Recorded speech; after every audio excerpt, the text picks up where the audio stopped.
오늘도 하루의 첫 시간 우리 하나님 앞에 성별해 드리는 여러분 모두에게 우리 하나님께서 주시는 은혜와 또 사랑과 능력이 오늘도 함께 하시기를 주님의 이름으로 간절히 축원합니다. 오늘은 창세기 15장의 말씀을 중심으로 내일이 주는 두려움이 나를 짓누를 때, 내일이 주는 두려움이 나를 짓누를 때라는 제목으로 함께 말씀의 은혜를 나누기를 원합니다. 우리가 종종 신문지상이든 여러 소식을 통해서 듣는 이야기들이 있습니다. 화려한 스포트라이트를 받고 있는 연예인들이 이 마음속에 두려움이 있다, 염려가 있다, 이런 이야기입니다.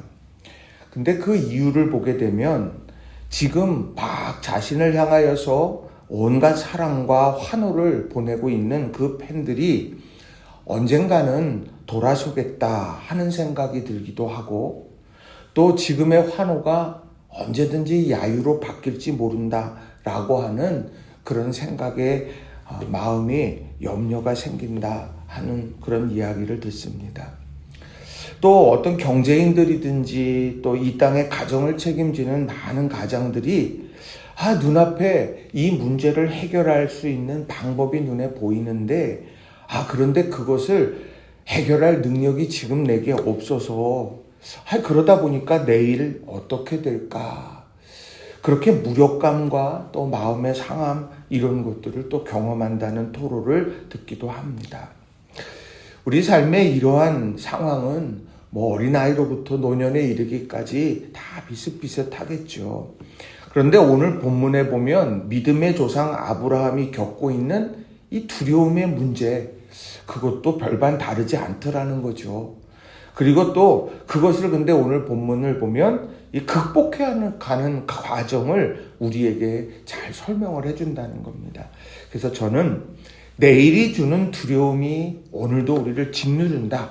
그런데 그 순간에 우리가 어떻게 그것을 극복해 가고 해결해 갈 것이냐, 그것에 대해서 오늘 본문 말씀을 중심으로 해서 두 가지 중요한 교훈의 메시지를 전하고 또 함께 은혜를 나누기를 원합니다. 자, 첫 번째로는요, 말씀을 듣고 기도해야 한다는 겁니다. 말씀을 듣고 기도해야 한다라는 거예요. 자, 오늘 15장 1절 말씀 우리가 잘 아는 말씀입니다. 자, 이 말씀을 제가 읽어드립니다. 이후에 여호와의 말씀이 환상 중에 아브라함에게 임하여 이르시되 아브라함아 두려워하지 말라, 나는 내 방패요 너의 지극히 큰 상급이니라. 우리 이 말씀 참 많이 듣습니다. 근데 이 말씀을 들을 때 사람들 마음에 위로가 되고 소망이 되고 막 힘이 됩니다. 하나님께서 두려워하지 말라고 한다. 나는 너의 방패가 될 거고 너의 지극히 큰 상급이 될 거야. 이렇게 말씀을 하시더라는 거죠. 그래서 우리가 참 위로를 받고 힘을 얻는 말씀인데, 오늘 이 말씀이 아브라함의 상황을 놓고 보면 좀 당황스럽고 의아한 부분들이 있어요. 그게 뭐냐? 자, 14장과 연해서 보게 되면 14장에 무슨 일이 있었습니까? 소돔에 거주하던 롯이 북쪽의 연합군에게 끌려가게 됐지요. 그가 싸우려고 했던 것도 아니고 소돔에 거주했다는 것, 거기에 있었기 때문에 포로로 끌려갔어요. 재물도 다 빼앗겼고, 그리고 이 북쪽의 연합군에 끌려가게 됐는데 아브라함이 그 소식을 듣고는 318명의 집에서 길리운 용병들을 데리고 갔고, 그래서 강력한 연합군을 완전하게 무찌르는 정말 엄청난 승리의 이야기가 14장에 나온다는 거죠. 창세기 14장 16절에는 그 결과를 이렇게 이야기합니다. 모든 빼앗겼던 재물과 자기의 조카 롯과 그의 재물과 또 부녀와 친척을 다 찾아왔더라. 그리고 그 뒤에 보면 살렘왕이나 소돔왕이 마중 나오는 장면들도 나옵니다. 한 사람의 318명과 한 사람의 어떤 족장, 근데 이 정도의 사람이 그런 왕들의 영접을 받을 정도로 또 모든 것을 빼앗고 빼앗겼던 것을 되찾는 그런 일들을 한 그런 엄청난 승리의 순간 다음에 하나님이 뭐라고 말씀하시냐? 너 두려워하지 말아라. 이렇게 이야기를 합니다. 도대체 무슨 일이 있었겠느냐는 거예요. 자, 롯을 구하고 아브라함이 돌아왔어요. 그런데 중요한 건 이전과 아무런 것이 달라진 것이 없더라는 거죠. 여전히 사라는 임신하지 못하는 상황입니다. 내 미래를 책임질 아들이 없어요. 또 풍요 속에서 풍요로운 축복을 하나님이 허락하셨는데 목자 간의 다툼으로 인해서 이 롯이 떠나갔습니다.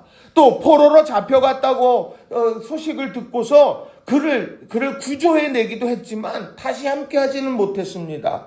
그럼 내 중요한 내 후사의 문제, 이거는 도대체 어떻게 해야 될까? 하나님께서 끊임없이 축복을 말씀하시지만 당장의 내일의 후손이 내게는 없는데 이게 도대체 어떻게 하나 마음에 심각한 두려움이 밀려왔다는 거예요. 하나님은 그 마음의 중심을 깨닫고 보시고는 말씀하시는 거예요. 두려워하지 말아라, 아브라함아. 내가 너의 방패고 내가 너의 큰 상급이야. 오늘 본문 1절의 말씀을 보게 되면 거기가요, 내가 그렇게 될 거라고 말하는 게 아니에요. 나는 내 방패요 너의 지극히 큰 상급이니라 이미 그렇게 되었다라고 하는 것을 말씀을 하고 계시다는 겁니다. 그런데 아브라함이 2절 3절에 나오는 말씀을 보면 어떻습니까? 하나님, 나는 자식이 없습니다. 나의 상속자는 이 다메섹 사람 엘리에셀입니다. 그렇게 말씀을 합니다. 하나님, 지금 내 후사의 문제에 더 이상 미룰 수도 없습니다. 나 이게 너무 두려워요. 이제 이 후사는 다메섹 엘리에셀이 되어야 하겠습니다. 그 카드밖에 남지 않은 거거든요. 그런데 하나님께서 그 카드 하나마저 하나님이 아니다 말씀하시더라는 거예요. 4절에 보면 여호와의 말씀이 그에게 임하여 이르시되 그 사람이 내 상속자가 아니라 내 몸에서 날 자가 내 상속자가 되리라 하시고, 아니 내게 어떤 카드가 있는 것이 아닌데 사라의 태의 문을 열어주시든지 아니면 다른 방법으로 어떻게 하시든 뭘 어떻게 해주셔야지 다 안 된다고 하시는데 도대체 이게 언제가 되겠습니까? 너무너무 답답했던 거예요. 그래서 두려움이 밀려들었던 거지요. 그런데 그런 두려움 앞에서 그가 이제 극복해가고 있다는 거예요. 그 문제, 두려움의 문제가 이제 해결되어져 가고 있는데 어떻게 해결되어졌느냐? 하나가 뭐냐? 하나님 앞에 말씀과 기도로 나아갔다는 거예요. 우리 얼마나 많이 듣습니까? 말씀 우리가 들어야 됩니다. 기도해야 됩니다. 수도 없이 말씀 듣잖아요. 그런데 중요한 건 오늘 이 말씀, 하나님이 말씀하시는 것을 아브라함이 들었고 아브라함의 간절한 소망을 하나님 앞에 아뢰고 하나님의 말씀을 듣는 것, 그게 말씀 듣는 거잖아요. 그리고 내가 하나님 앞에 아뢰는 게 기도지 않습니까? 그 소통의 관계가 계속되어졌다는 거예요. 자, 1절 말씀은 누가 얘기한 겁니까? 여호와의 말씀이 아브라함에게 임한 거예요. 말씀이 들려졌어요. 자, 그러면 2절과 3절의 말씀은 누구에게 얘기한 겁니까? 아브라함이 하나님 앞에 얘기한 것 아닙니까? 4절은 또 어떻습니까? 여호와의 말씀이 그에게 임하여 또 하나님의 말씀이 그에게 임했다는 거예요. 이게요, 반복적으로 계속해서 됩니다. 어떤 상황이에요? 두려움 때문에 힘든 상황, 미래의 문제 때문에 내가 두려움이 나를 짓누르는 그 상황 속에서 그 마음을 고스란히 안고 하나님 앞에 하나님의 말씀을 듣고 하나님께 내 마음을 아뢰는 말씀과 기도를 통해서 하나님과 나아가는 그런 중요한 일들이 지속되어졌다라고 하는 거예요. 우리는요, 마음 답답하면 말씀, 기도 그거 다 부질없어 그렇게 하지 않아요? 오늘 그런 마음이 들지 않아요? 그런데 중요한 건 오늘 이 아브라함이 극복했던 건 다른 것이 아니었습니다. 하나님의 말씀을 듣고 그리고 하나님께 말씀을 드리며 그의 삶의 문제를 풀어가게 되더라는 거죠. 그런데 그런 모습을 6절에 이렇게 성경은 기록을 합니다. 아브라함이 여호와를 믿으니 여호와께서 이를 그의 의로 여기시고, 하나님께서 그 과정, 두려움이 지금 다 떨쳐갔기 때문에 그걸 믿음이라고 말하고 의롭다고 말씀하신 게 아니에요. 오늘이요, 지금 이 아브라함은 철저하게 하나님을 붙들고 있는 그 모습을 보면서 그가 여호와를 믿었다고 이야기를 하고 여호와께서 그것을 의롭다고 여기셨다는 겁니다. 결과가 아니라 오늘 이 과정 속에서 그렇게 했다는 거. 그걸 하나님이 보고 계시다는 거죠. 우리가 삶을 살아가면서 두려움 속에 빠져들 때 있습니다. 자, 이 엄청난 승리를 한 다음에도 이 엄청난 지금의 승리를 맛보았지만 그러나 내일의 문제 하나 앞에서 우리는 두려움에 팍 빠져있는 아브라함을 보게 된다는 거예요. 그때 우리가 기억해야 될 건 고립이 아닙니다. 그 두려움에 밀려들 때 고립을 선택해서는 안 되는 거예요. 단절이 되어서는 안 되는 겁니다. 하나님 앞에 하나님의 말씀을 듣고 또 하나님께 기도로 아래는 그 소통을 유지해야 된다라고 하는 거지요. 그럼 어느새 하나님께서 의롭다 여기시고 우리의 삶의 문제를 풀어 가시는 줄로 믿으시기를 바랍니다. 두 번째로는요, 힘써 헌신의 삶을 살아가야 한다는 겁니다. 힘써 헌신의 삶을 살아가야 한다라는 겁니다. 자, 아브라함이 하나님과 말씀을 주고받았죠. 그리고 하나님이 말씀하시고 아브라함이 이야기하고 계속 이게 반복적으로 됐어요.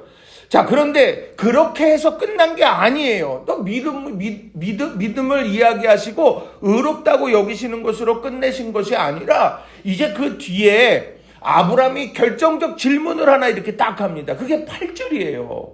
자, 8절의 말씀을 보면 그가 이르되 주 여호와여 내가 이 땅을 소유로 받을 것을 무엇으로 알리이까? 아마 이 아브라함이 이때다 하고 물은 것 같아요. 이때다. 하나님 그렇게 약속을 하시는데 장막에 나가서 하늘을 보고 무뼈를 셀 수 있나 보라. 그러면서 말씀하시면서 내 자손이 이렇게 될 거라고도 말씀하시고 또 걸어 다니고 밖으로 종과 횡으로 다니면서 이 땅 다 내게 줄 거라고 말씀을 하셨는데 그런데 나는 조금 더 구체적으로 알고 싶어요, 하나님. 그러면서 이야기하는 거예요. 이 땅을 소유로 받을 것을 무엇으로 알겠습니까? 그렇게 약속하시는데 내가 그걸 어떻게 알아요? 아니 그랬더니 하나님이 어떻게 말씀합니까? 9절에 보시면 여호와께서 그에게 이르시되 나를 위하여 3년 된 암소와 3년 된 암염소와 3년 된 순양과 산비둘기와 집비둘기 새끼를 가져올지니라. 갑자기 하나님이 말씀하시는 거예요. 3년 된 암소, 3년 된 암염소, 3년 된 순양, 산비둘기, 집비둘기 새끼 가져와라. 하나님이 뭐가 부족해서 이걸 가져오라고 말씀을 하시겠어요. 근데 아브라함에게 그렇게 말씀하시더라는 거예요. 어디다 쓰려고요? 10절이 바로 그 내용이에요. 새 번역으로 제가 읽어드립니다. 아브라함이 이 모든 희생제물을 주님께 가지고 가서 몸통 가운데를 쪼개어 서로 마주보게 차려놓았다. 그러나 비둘기는 반으로 쪼개지 않았다. 아브라함이요, 이 제물, 이 3년 된 그런 암염소, 순양, 산비둘기, 집비둘기 새끼를 가져다가요 그것을 몸통 가운데를 쪼개어 서로 마주보게 했다는 거예요. 이게 희생제물이란 이야기입니다. 하나님 앞에 예배하는 예배의 제물, 드려지는 제물, 그걸 이야기하는 거예요. 오늘 하나님께서 이 징표 어떻게 합니까? 그럴 때 하나님께서는 예배를 통해서 오늘 희생제물을 내게 가져와라. 그렇게 말씀하시면서 오늘 이 문제를 하나하나 또 그 질문에 답을 해가시더라는 거죠. 자, 그런데 문제가 생겼습니다. 그렇게 쪼개놨는데 그럼 쪼개놓자마자 하나님께서 짠 하고 말씀을 좀 해주시면 좋은데 시간이 이렇게 길어졌어요. 자, 11절 말씀을 보면 이렇게 기록해요. 솔개가 그 사체 위에 내릴 때에는 아브라함이 쫓았더라. 솔개가 그 사체 위에 피냄새를 맡고 오게 될 때 그때 이거 안 돼. 그러고 계속 쫓았다는 거예요. 그 솔개 쫓고 언제까지 쫓았느냐? 12절에 보면 해질 때 아브라함에게 깊은 잠이 임하고 큰 흑암과 두려움이 그에게 임하였더니 여호와께서 아브라함에게 이르시되 너는 반드시 알라 하면서 그의 앞날에 그 땅을 차지하게 될 일들에 대해서 쫙 설명을 해주시더라는 거죠. 아브라함이 뭘 해야 됐겠어요? 솔개를 쫓아요. 저는 그 솔개가 뭘까 생각해봐요. 아니야, 부질없는 짓 했어. 야, 예배에 뭐를 그렇게 해? 그거 다 부질없는 거고 의미 없는 거야. 왜 헛된 데 수고해? 그렇게 수도 없이 솔개들이 막 그것을 계속해서 그 한낮에 비냄새 맡고 수도 없이 마음을 틀어놓는 걸 이야기하는 것 아니겠습니까? 뭐냐, 하나님이 뭘 하시겠어? 하나님 그냥 하신 거야. 너가 하는 거야. 내 인생은 내 것이야. 끊임없이 그렇게 막 얘기한 것 아니겠어요? 그런데 그걸 쫓아냈어요. 언제까지요? 해가 지고 하나님께서 내게 임하여서 말씀하실 그때까지. 오늘 우리는요, 이런 믿음이 필요한 거예요. 하나님 앞에 두려움이 밀려와요. 지금 두려움 때문에 막 힘든 거 아니에요? 근데 하나님의 말씀에 소통하고 기도하면서 하나님께 물었어요. 하나님, 정말 징표가 뭐예요? 나 진짜 이거 모르면 이걸 정말 가르쳐 주세요. 그랬더니 하나님께서 희생제물을 요구하세요. 그리고는요, 솔개를 쫓는 그런 수고를 하게 하세요. 그리고선 깊은 잠, 그 해가 진력에 깊은 잠에 빠지고, 그리고 그에게 응답해 가시더라는 거죠. 23절부터 16절을 보면 세 번역으로 이렇게 말씀을 해요. 주님께서 아브라함에게 말씀하셨다. 너는 똑똑히 알고 있어라. 너의 자손이 다른 나라에서 나그네 살이를 하다가 마침내 종이 되어서 400년 동안 괴로움을 받을 것이다. 그러나 너의 자손을 종살이하게 한 그 나라를 내가 반드시 벌할 것이며, 그 다음에 너의 자손이 재물을 많이 가지고 나올 것이다. 그러나 너는 오래오래 살다가 고이 잠들어 묻힐 것이다.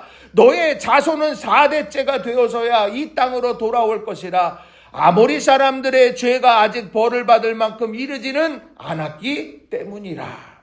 우리 이거 출애굽 얘기할 때 많이 나오는 거 아니에요? 우리 이거를 아브라함에게 이미 말씀하신 거예요. 오늘 하나님이 이 말씀을 해주셨습니다.